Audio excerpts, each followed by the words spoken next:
Olá, tudo bem? Boa tarde. Começando mais uma série de vídeos, né?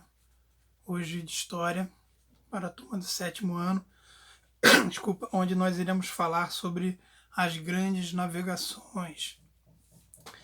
E eu queria iniciar esse capítulo usando uma pequena citação desse livro, né? Do Francisco Falcon e do Antônio Edmilson Rodrigues. Esse é um livro que eu estudei muito na época de faculdade, falando da formação do mundo. E ele sintetiza bastante o que nós iremos descobrir com o estudo desse capítulo, né? Que ele vai abordar o que a gente estudou bastante com o processo da Alta e Baixa Idade Média, cultura medieval, enfim, que nós estudamos isso no ano passado. E estudamos esse ano, perdão, nos primeiros capítulos, onde ele fala, né, da grande trilogia, né? Falei muito com vocês sobre isso, né? A guerra, a fome e a peste acabam por desestruturar a sociedade da economia feudal, né? Que era baseado na economia, na base da economia, a base da produção agrícola, né? Então isso despenca toda aquela estrutura econômica. O Francisco Falcon, em uma das suas citações que eu marquei aqui, e ele fala assim, ó, para que se possa realmente entender essa passagem dos tempos medievais aos modernos, ou o começo da transição feudal capitalista, talvez seja conveniente dividir esta exposição em três tópicos principais: a natureza socioeconômica, política e cultural das transformações ocorridas entre os séculos XI e XV, as características dos grandes circuitos comerciais na época moderna, a expansão extra-europeia e as hegemonias mercantis ao longo da era mercantilista. Então, o que o Falcon está dizendo aqui? Né? Que nós temos que ter uma noção de entendimento desse processo, né? De saída toda aquela estrutura, né? ainda do período medieval para um novo momento, né? Que ele fala a formação do mundo novo, porque isso vai construir exatamente o quê? Ele vai construir esse diálogo, né? Do encontro do velho mundo com o novo mundo. Por isso que ele cita no livro, né, europeia, né? Porque acreditava-se que só havia aquilo ali. Então, quando eles começaram a ganhar mundo através das grandes navegações, descobriram que o mundo não era só aquilo que eles pensavam, né? Conheceram novas formas de cultura, conheceram outras expressões religiosas, enfim, né? E começaram a perceber nesse grande processo de navegações, né, grandes possibilidades, e principalmente a possibilidade de ampliar comércio, né, fazer grandes negócios. Né? Então eu dividi o capítulo, uma partezinha eu já iniciei, né, que é a formação dos Estados Nacionais, né, onde eu fiz a citação, né, há pouco. Né?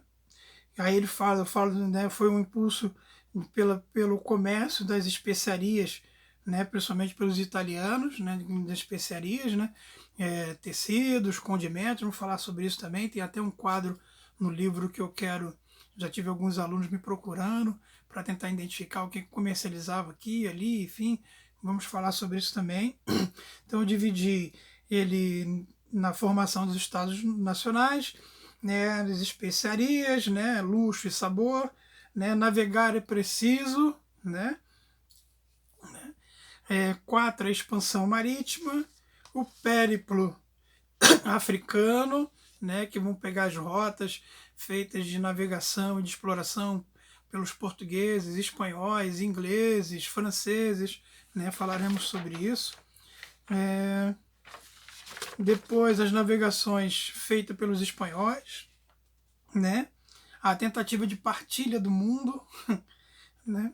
E as consequências dessas navegações, que eu trago inclusive uma citação que eu vou ler ali depois para vocês, da historiadora Eliesse Caramal, que ela fala uma citação sobre, ela faz uma abordagem sobre o Haiti, mas ela fala desse encontro na chegada de Colombo, né? Enfim, ali na região do Caribe, e eu gosto muito do que ela fala nesse livro. Então, nas especiarias, né, meus alunos, vamos entender aí o seguinte, ó, produtos exportados do Oriente, né, são volumes pequenos, né, mas com preços altíssimos, né, eram consideradas aquelas coisas raras, né? Aliás, essa palavra raridade está muito em voga hoje em dia, né? Se você tem alguma coisa que é muito particular, né, que você vê que poucas pessoas têm, ainda se usa muito pelas essas raridades, por aquelas coisas que são muito almejadas por pessoas. Então, percebam que esse comércio, ele não vai ser um comércio para atingir uma grande demanda, em si um público específico, porque ele fala de luxo e sabor, né? A partir desse momento é importante, com a questão do sabor, é importante nós sabermos compreendermos que até então, na Europa, os alimentos eram consumidos pelo sabor natural, né, da carne, enfim, de tudo que produzia, né? Quando eles conseguem descobrir aqueles sabores utilizados no Oriente, os europeus ficam encantados, né? Porque passa a dar um sabor diferente à alimentação. Então, tudo isso muda praticamente os hábitos alimentares. E luxo, tecidos, né? Aqueles tecidos bonitos, maravilhosos, seda, coisas que eles não viam, que eles não tinham noção. Isso passou a atender a um público bem específicos, né? E tinham mercadorias específicas, né, dos mercadores italianos, como nós, moscada, pimenta, né? Pimenta era muito utilizada para temperar a carne, para ela não estragar, né? Então se temperava a carne com pimenta para manter a carne ainda saudável para alimentação. Imagine uma carne temperada por pimenta e aquelas embarcação meses em alto mar. Por aí dá para ter um entendimento, né, até de algumas doenças, né, que esses consumidores passaram a ter. Cravo e a canela, né, o aroma, né, enfim, isso a, trouxe a ostentação, né, do paladar, desses sabores e dos aromáticos na comida. E navegar é preciso, né, de que você tem que sair daquele eixo europeu, né, e buscar novas possibilidades comerciais. Então essa necessidade de navegação, ela é importante, né, para você interagir com novos povos. Ah, professor, mas eles só fizeram isso? Não, lógico, né? Pegando as grandes potências, né, ingleses, os portugueses, os franceses, os espanhóis, principalmente, usaram dessas grandes navegações para estender, né, o seu território nacional. Por isso que ainda encontramos alguns desses primeiros grandes colonizadores, né, que foram a formação desses primeiros estados nacionais, né, Portugal, Espanha, Inglaterra, França, né, com essa estrutura de estado nacional, de estender o seu território nacional e passar pelo processo de colonização e dominar regiões fora do seu continente, fora da sua terra natal, uma extensão do seu território, né? A Inglaterra ainda tem né? A França, né? Até pouco tempo, nos anos 90, principalmente aí, né? A Angola ainda pertencia aos portugueses, né?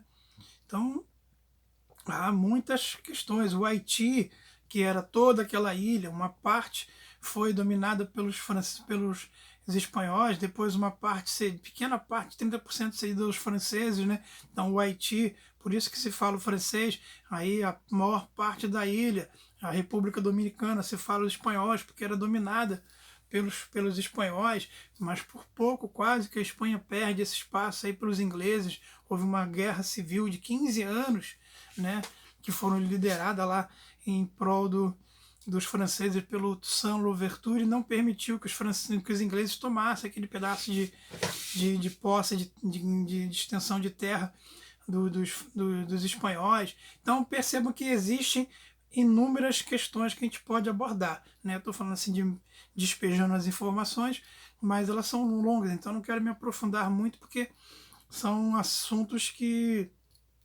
levariam 5, 6, 7, até 10 vídeos sobre isso, né? E das navegações, né? Situações geográficas, né? A burguesia mercantil, centralização da monarquia, né? Vocês vão ver todos esses discursos lá na página 38, que ele vai falar sobre tudo isso, né?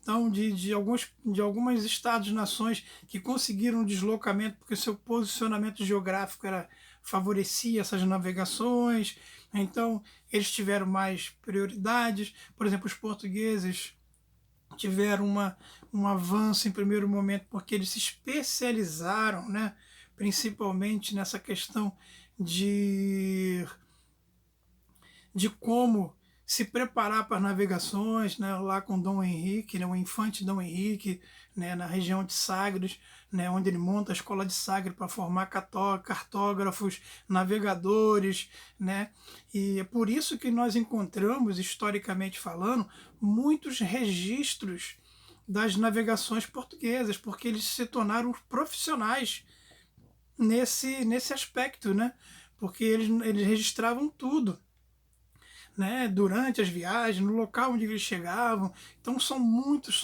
documentos. Então isso foi muito bom para a história, né? Porque eles tinham essa habilidade e tudo isso foi construído com essa formação deles, né? Óbvio que os outros navegadores foram absorvendo essas técnicas e conseguiram também obter grandes êxitos nas navegações, né? O périplo, a expansão marítima, né, ela vai dar algumas características, né, como eu já falei, da criação aí da escola de Sagres e também de alguns instrumentos, né. Olha só, né, o astrolábio, o quadrante, a bússola, né. Vou lhe dar um exemplo assim prático. Tem um filme que eu gosto muito que é O Nome da Rosa, né. Aí o William de Baskerville, né, ou Guilherme de Baskerville na tradução para o português, ele, quando chega naquele mosteiro, né, onde estão todos aqueles homens intelectuais lá, religiosos, né, junto com aquela grande biblioteca, ele, quando está lá nos seus aposentos, ele está lá na mão com um astrolábio, né, e quando entra um dos membros do alto escalão da igreja, ele cobre aquele instrumento para que ele não visse, porque o uso desse instrumento naquele período medieval, né, era proibido. Como que pode ser ler, né, astronomia? Não era algo bem visto pela igreja. Então as criações desses instrumentos foi importante, porque depois também teve um avanço tecnológico do uso dele nas navegações, né? Por isso que o autor fala de navegar é preciso. E é preciso de uma palavra substantivada, de precisão, né? Porque eles conseguiam construir um processo de navegação, né, de um ponto ao outro com uma precisão, né, determinante. Falta de precisão que faltou ao Colombo, né, que ele pensava que chegando a um ponto, seguindo aquele caminho, ele chegou no outro, né? Ele não era um bom navegador nessa questão de raciocínio lógico do que seguir, né? Raramente, né, os portugueses cometiam esse tipo de erros, né?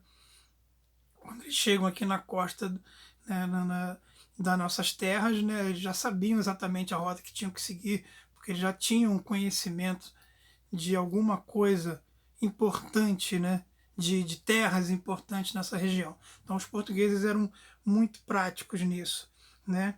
Então eu falei da criação da escola de Sagres, né? Falei da criação dos instrumentos. Então tudo isso está envolvendo a expansão marítima. No périplo africano, que eu ia me adiantar aqui, tem um mapazinho na página 39, né, aonde vai mostrar aí as navegações, né?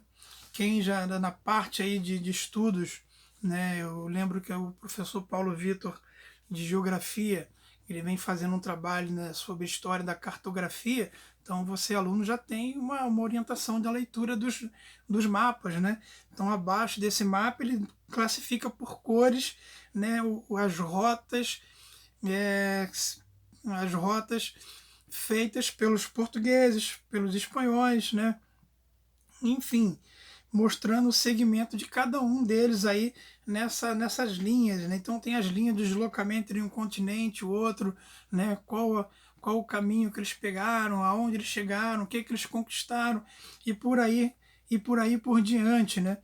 Tem umas partezinhas lá no parágrafo acima do mapa, né, à direita, né, onde ele tem que estar grifado périplo africano, leia ali, porque tem informações importantes, né? Que ele fala do continente africano. Então tem muitas informações e não é difícil do aluno entender, né? Teve inclusive alguns alunos me procurando, eu fiz a orientação, falei, está classificado assim, assim, assim, né? A viagem lá de Bartolomeu Dias está classificada em verde, a viagem de Vasco da Gama em amarelo, a de Cabral em azul, né? A da parte de Espanha, né? A primeira viagem de Colombo está em laranja, né? Do Fernão de Magalhães em vermelho, enfim. Observou essas rotas, você consegue descrever. Inclusive tem um exercício que pede isso. Então, a partir do momento que você consegue olhar esse mapa e começa a percorrer essa linha, você vê aonde termina a ponta da seta. Ali, a ponta da seta é o final da rota. Então, você vai lá no início e vê os caminhos que cada um desses navegadores seguiram. Não é difícil, muito fácil de o aluno entender esse processo. Tá? Aí ele vai falar sobre as navegações da Espanha, né? Que eu acho que é muito interessante, que ele fala assim: Colombo afirmava ser possível chegar às Índias pelo Ocidente pelo simples fato de a Terra ser redonda. Eu marquei esse ponto aqui porque sabe que ainda tem essa discussão, né? Tem aqueles que sabem, né, de que a Terra de fato é redonda e tem aquela discussão de que a Terra, né, é uma linha reta. Enfim, é uma discussão aí que se perdem, né, horas e horas se debatendo sobre isso, né? Mas só que essa teoria dele acabou levando ele para um caminho desigual. Mas foi ruim? Não, não foi. Porque ele chegou em um local onde acabou dando prosperidade para os espanhóis, né? Então não teve nenhuma classificação. Mas eu queria aproveitar nesse ponto e fazer uma citação, né? Porque em termos de navegações, e principalmente nesse livro, o autor ele não fala dos impactos causados por esses exploradores, né? Porque tem uma dualidade nessa questão, né? De explorar e de conquistar. Então, alguns vinham com o conceito de conquistar. Então, primeiro eu conquistei e agora eu vou explorar. Mas alguns vinham com o sentido inverso. Primeiro eu exploro, eu exploro, e às vezes nem dava muita importância pela conquista. E às vezes aquele espaço, né, conquistado, óbvio, né, mas ele não era muito bem administrado e acabava se perdendo a administração do que poderia ser aproveitado melhor, né? Então, quando vem essa questão dessa exploração, ela está associada com destruição, né? Existe muitos registros, principalmente na América do Sul, né, na parte de história de América, de povos que se perderam o registro porque os conquistadores, quando chegaram, dizimaram os povos, destruíram tudo. Nós vimos isso quando os portugueses chegaram aqui, o que fizeram com os índios, né? Tem uma carta, principalmente, referindo-se ao Brasil, do padre José de Anchieta, né, o que foi canonizado, virou santo, né, mandando uma carta ao Américo Vespúcio, ele se vangloriando pela ação dos portugueses, quando praticamente dizimaram várias tribos indígenas num ataque de surpresa à noite. Entendeu? Isso, historicamente, é muito ruim no processo, e muito feio, né? E muito triste para a história. Nesse livro que eu gosto muito, né, da Elias Caramal, né, Haiti, Fenomenologia de um Barbárie, ela me dá duas descrições que eu gosto muito de como foi esse contato dos espanhóis no processo ali das grandes navegações e de como foi esse nesse preceito, né? Ela fala assim, ó, a América não fora inventada antes de ser descoberta. Por serem canibais e presumidos súditos de Cã, os habitantes da terra do Haiti, ou Haiti, né, que significa, né, região montanhosa, encontrados por Colombo, não puderam abrir passagem na divisória que separa a selvageria da condição humana. Aí ela acentua um pouco mais embaixo. Por serem negros e descendentes do amaldiçoado Cã bíblico, os habitantes de Saint-Domingue, que enfrentaram Leclerc era um general do exército francês, não poderiam transportar a fronteira que separa patos, e ratio, ou seja, a emoção da razão. Aí numa outra página aqui, ela me trata um assunto que aí vai te dar a vocês a noção desse impacto de que é esse encontro do velho mundo com o novo mundo, e como que era a atitude desses conquistadores a partir desse processo das grandes navegações. Os habitantes da ilha de Quisqueia, batizada por Cristóvão Colombo de La Espanhola, foram praticamente dizimados em 30 anos do processo colonizador. Vou repetir. Foram praticamente dizimados em 30 anos de processo colonizador. Essa população de aproximadamente 250 mil habitantes era composta por duas etnias, os chemês e os taianos. Nos primeiros 10 anos de colonização, houve um descenso de aproximadamente 100 mil índios. Então percebam que esse contato ele não é apenas só de exploração, mas também de dizimar indígenas. É muito triste isso, né? Então é importante, estou trazendo essa informação porque o livro não trata desse assunto, né? Que deveria tratar, porque para mostrar que o processo ele não era só para mercadorias, né? Para vendas, né?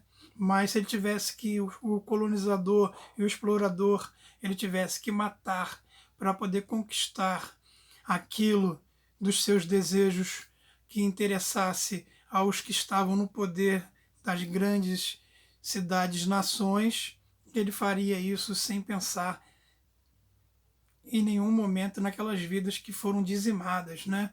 Então, Eliés trata de muito bem esse assunto nesse livro e eu sugiro, é um livro que você ainda encontra ainda para comprar, inclusive o livro do Francisco Falcon também, vocês encontram, são dois livros muito ricos de informações, né? Então, a partir desse processo, né,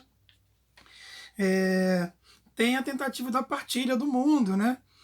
Vocês vão ver aí, tem um mapazinho na página 42, né?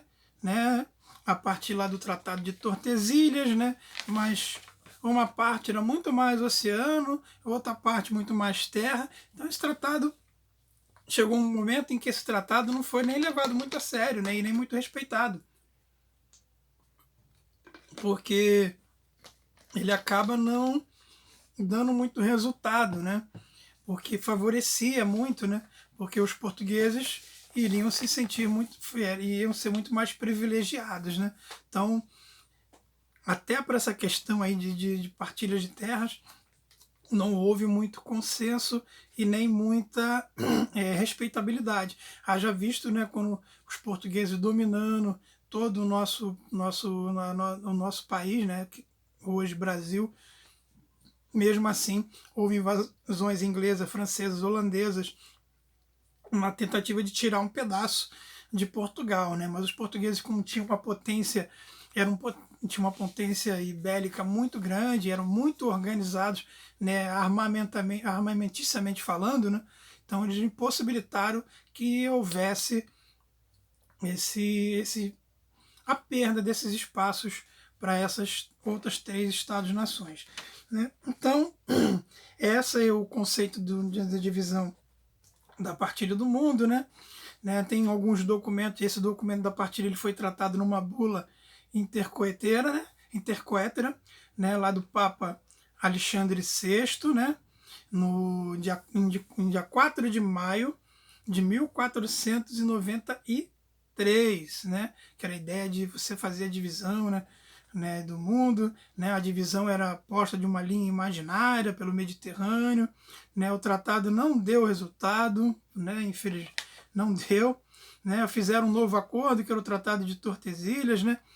Enfim, que também, né, acabou não se dando muito o que se esperar, porque como se Portugal sofreu tentativas de invasões, né, e que não teve as invasões, mas que mesmo que não foram. Você percebe que essa questão de você proteger o seu território conquistado nesse período, né, isso nos anos 80 nós tivemos, né, quando os argentinos tentaram tomar as Ilhas Malvinas, né, uma tentativa totalmente desnecessária pelos argentinos, né, que levaram à morte 1.000 argentinos,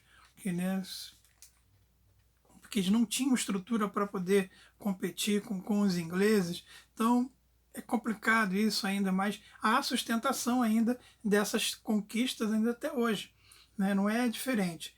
Né? E na parte finalzinha lá, as consequências das navegações, que eu acabei, né, de falar desse impacto, né, da chegada